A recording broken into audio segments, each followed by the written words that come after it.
வாசம் பண்ணுகிறான் என்று சொல்லுகிறான். அநேக நேரத்திலே பிசாசு பிடித்தவர்களுக்காக நாங்கள் ஜெபிக்க போவதுண்டு. நீங்களும் ஒருவேளை நீங்கள் அறிந்திருப்பீர்கள், பார்த்திருப்பீர்கள். பிசாசு பிடித்தவர்கள் அந்த பிசாசை போல செயல்படுவார்கள். சிலர் நாகம் போல ஆடுவார்கள், சிலர் மற்றும் அநேக காரியங்களை காட்டுவார்கள். ஆனால் கிறிஸ்து எனக்குள்ளே இருக்கிறார் என்று சொல்லுகிற நானும் நீங்களும் கிறிஸ்துவை காட்டுவதில்லை நம்முடைய வாழ்க்கையிலே. எனக்கு அருமையான தேவ ஜனமே, உனக்குள்ளே தேவன் வாசமாய் இருப்பார் என்றால் அந்த இலக்கை நோக்கி ஓடுவதற்கு நீ தகுதியுள்ளவனாகும்படிக்கு, கிறிஸ்துவுக்குள்ளே காணப்படுபவனாக இருக்கும்படிக்கு நீ உன்னை ஒப்புவித்திருப்பாயானால் உன்னுடைய வாழ்க்கையிலே தேவன் பிரகடனப்பட வேண்டிய அவசியம் ஐயா. உன்னுடைய வாழ்க்கையிலே தேவன் பிரகடனப்பட வேண்டியது அவசியம் ஐயா. எனக்கு அருமையான தேவ ஜனமே, எனக்கு அருமையான தேவ ஜனமே, எப்படியாயிலும் at any means I should reach my goal. Also Pavul சொல்லுகிறான், at any means I should reach that goal. அந்த லக்கை நான் அடைய வேண்டும் என்ற பிரயாசம் பவுலுக்கு இருந்த காரியத்தை நாம் பார்க்க முடிகிறது.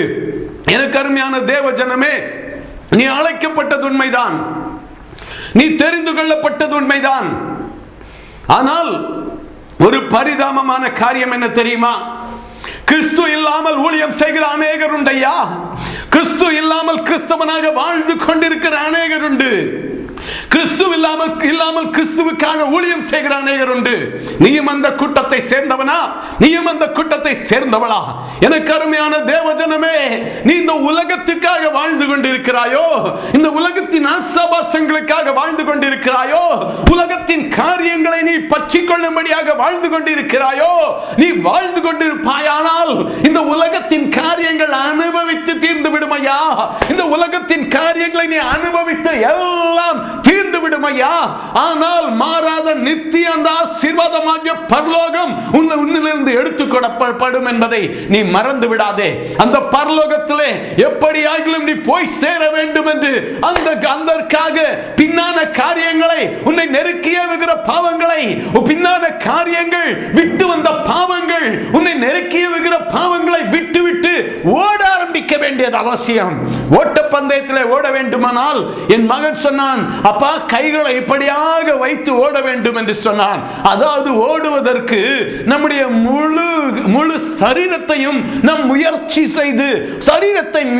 செய்து ஓட வேண்டும். ஆனால் கிறிஸ்தவ வாழ்க்கையிலே முயற்சி செய்யாதவர்களாக ஏனோ தானோ என்று இந்த உலகத்தோடு கூத்து பாடிக்கொண்டு, இந்த உலகத்தோடு ஒத்து பாடிக்கொண்டு நாம் கிறிஸ்தவ வாழ்க்கை வாழ்ந்து கொண்டிருக்கிறோம். எனக்கு அருமையான தேவ ஜனமே, அநேக பாவங்களுக்கு ஜஸ்டிஃபை பண்ணிவிட்டு இது ஒன்றுமில்லை என்று சொல்லிக்கொண்டு நாம் ஓடிக்கொண்டிருக்கிறோம். எனக்கு அருமையான தேவ ஜனமே, எனக்கு அருமையான தேவ ஜனமே, இந்த தேசு வருவாரானால் அவரோடு கூட செல்வதற்கு ஆயத்தமாய் என்று நாம் ஒருவேளை கேட்போமானால் அவர் வருவார் என்று நாம் ஏனதனமாக இருந்து கொண்டிருக்கிறோம். ஆனால் அப்போஸ்தலனாகிய பவுல் சொன்னது போல அவருக்காக எல்லாவற்றையும், தன்னுடைய வாழ்வின் ஆசாபாசங்களை எல்லாவற்றையும் நான் குப்பையும் அற்பமும் குப்பையுமாக எண்ண வேண்டியது அவசியமாய் ஐயா. பந்தய சாலைகள் ஓடுகிறவர்கள் எல்லாரும் ஓடுவார்கள். இந்த உலகத்திலே எல்லாரும் ஓடுறாங்க, நானும் ஓடுறேன். ஆனா பெற்றுக்கொள்ளத்தக்கதாக ஓடுங்கள் என்று பவுல் சொல்லுகிறான். நான் ஆகாயத்தில் சிலம்பம் பண்ணுகிறவனாக காணப்பட மாட்டேன். அதாவது லக்கை நான் சிலம்பம் பண்ணுவேன் என்றால் சிலம்பத்திலும் ஒரு லக்கை நான் அடிக்கும்படியாக நான் சிலம்பம் பண்ணுவேன். ஆனால் நான் ஆகாயத்திலே சிலம்பம் பண்ணி, ஊழியம் என்ற பெயரிலே ஆகாயத்திலே சிலம்பம் பண்ணி, பரிசுத்த வாழ்க்கை என்று சொல்லுகிறதிலே ஆகாயத்திலே சிலம்பம் பண்ணி தேவன் குறித்திருக்கிற இடத்திற்கு போக முடியாதவர்களாக நாம் தவறிவிடப் போகிறோம் அந்த லட்சியத்தை என்பதை மறந்து விடாதீர்கள் அருமையானவர்களே. ஒருவேளை நீ அங்க போக வேண்டும் என்றால் முக்கியமாக தேவை பின்னானவைகளை மறந்து முன்னானவைகளை நாட வேண்டும். பின்னானவைகளை மறந்து முன்னானவைகளை நாடாத பட்சத்திலே பவுல் சொல்கிறான், நான் எதற்காக பிடிக்கப்பட்டேனோ? நீ ஒருவேளை இந்த உலகத்தின் ஆசாபாசங்களுக்காக பிடிக்கப்பட்டதாக நினைத்து இந்த உலகத்தின் ஆசீர்வாதத்திற்கு பின்னாக கடந்து செல்கிறாயோ? இந்த உலகத்திற்காக நான் பிடிக்கப்பட்டேன் என்று நினைத்து நீ இந்த உலகத்தின் காரியங்களுக்காக கடந்து செல்கிறாயோ? தேவ மகனே, பவுல் சொல்லுகிறான், எதற்காக நான் பிடிக்கப்பட்டேனோ அதை நான் பிடித்துக் கொள்ளும்படி ஆசையாய் தொடர்கிறேன். நான் ஆசையாய் தொடருகிறேன் ஐயா. எப்படியாகிலும் அந்த எதற்காக நான் பிடிக்கப்பட்டேனோ அந்த காரியத்தை நான் பற்றிக் கொள்ளும்படியாக, எதற்காக நான் பிடிக்கப்பட்டேனோ அந்த காரியத்தை எப்படியாகிலும் எனதாக்கிக் கொள்ளும்படியாக நான் தொடருகிறேன், ஆசையாய் தொடருகிறேன். I press forward. It is written, I press forward. நான் என்னுடைய முழு சரீரத்தை, ஆத்துமாவை, பிராணனை நான் அதற்கென்று நான் உபயோகப்படுத்துகிறேன். நான் பரலோக ராஜ்யத்திற்கு போக வேண்டும் என்று. கிறிஸ்து இயேசுவுக்குள் தேவன் அழைத்த பரம அழைப்பின் பந்தய பொருள். எதற்காக நான் அழைக்கப்பட்டிருக்கிறேன்? எனக்கு அருமையான தேவ ஜனமே, எதற்காக நான் அழைக்கப்பட்டிருக்கிறேன்? அழைப்பை அறிந்து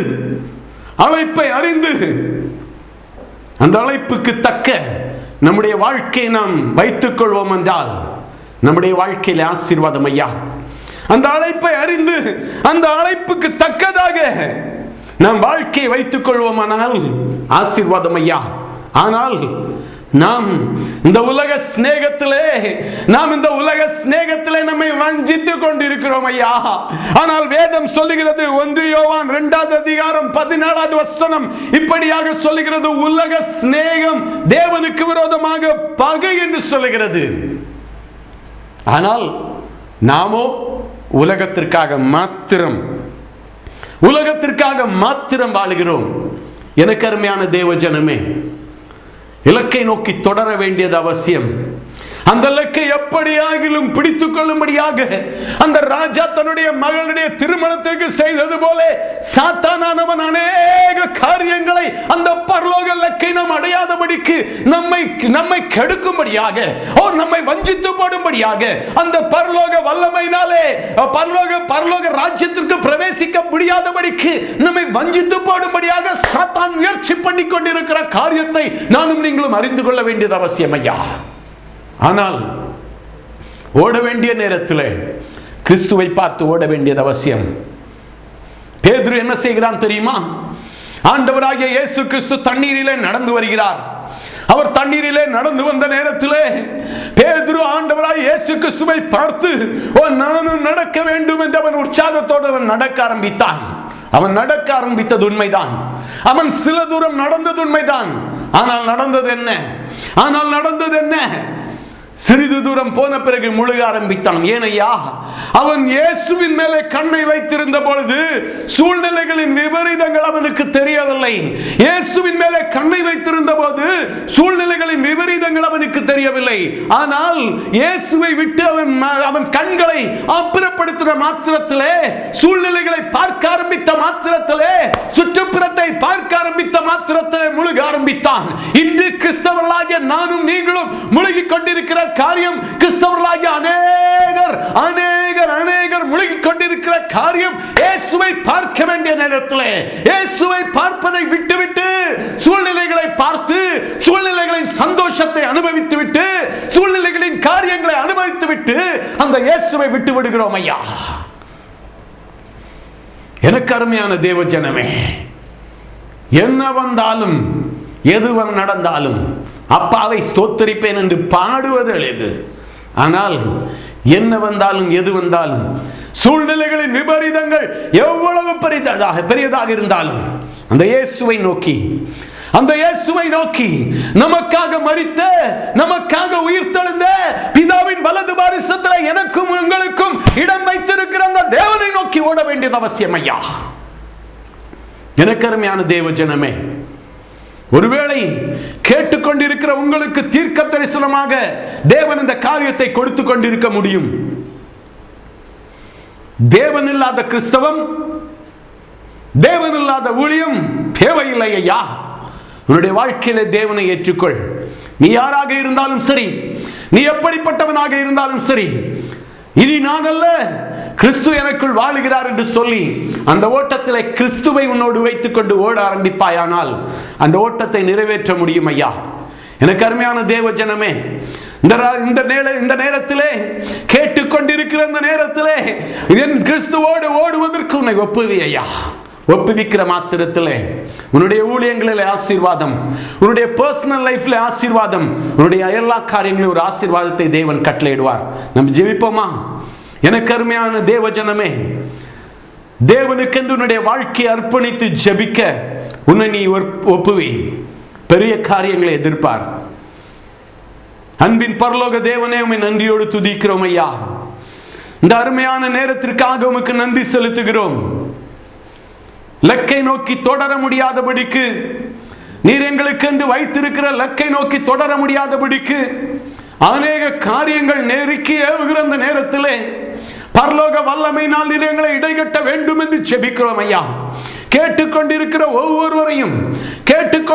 ஒவ்வொருவரையும் பரலோக வல்லமையினால் இடைகட்ட வேண்டும் என்று ஜெபிக்கிறேன் அப்பா. நெருக்கி ஏவுகிற பாவங்கள், பின்னான காரியங்கள், பின்னாக இழுக்கிற காரியங்களை விட்டு விட்டு அந்த பரலோக வழியிலே செல்லும்படியாக அப்பா, உம்முடைய வழியிலே செல்லும்படியாக எல்லாருக்கும் நீர் கர்த்தாவே கிருபை அளிக்க வேண்டும் என்று ஜெபிக்கிறோம். பொல்லாத பிசாசானவன் வஞ்சித்திருக்கிற காரியத்தை நாங்கள் பார்க்கிறோம் ஐயா.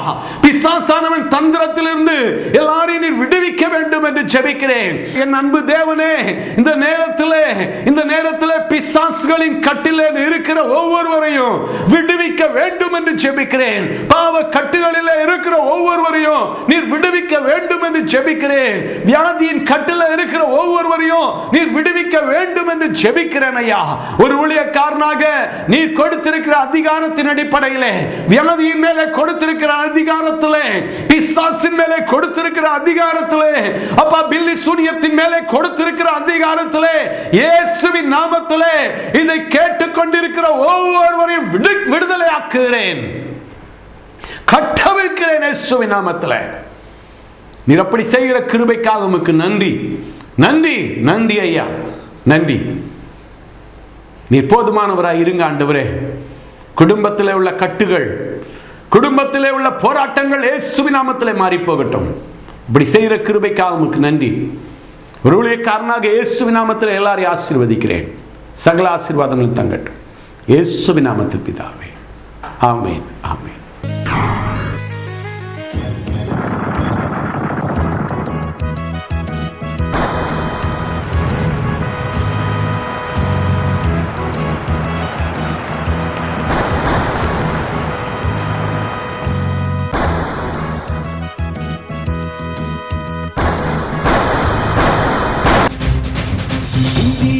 திரும்பு, இயேசுவிடம் திரும்பு, ஜீவனுள்ள தேவனிடம் திரும்பு, ஜீவனுள்ள தேவனிடம் திரும்பு.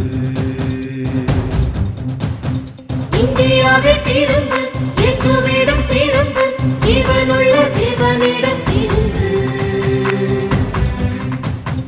ஜீவனுள்ள தேவனிடம்